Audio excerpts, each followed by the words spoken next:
Net ব্যবসাটা কি? Net ব্যবসাটা কেন করবেন? কারণ আপনি যদি ব্যবসা করেন কিংবা কোনো কোম্পানি করেন, যেটাই করুন, আপনি একা 12 ঘন্টার বেশি খাটতে পারবেন না।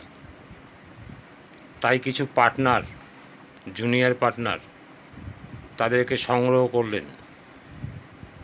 এবার যদি আপনি 50টা জুনিয়র পার্টনার নেন, তাহলে 50টা যদি 12 ঘন্টা করে খাটে কিংবা 8 ঘন্টা করে খাটে, 5 × 8 = 40, 400 ঘন্টা খাটবে।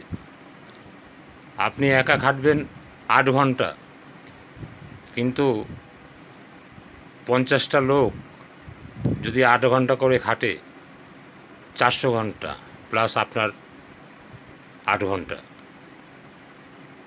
তাহলে আপনি যা ইনকাম করলেন তার চাইতে অনেক বেশি ইনকাম হলো এই সমস্ত পার্টনার নিয়ে। তাই এটার নাম চেন ব্যবসা, তাই এটা নেটওয়ার্ক।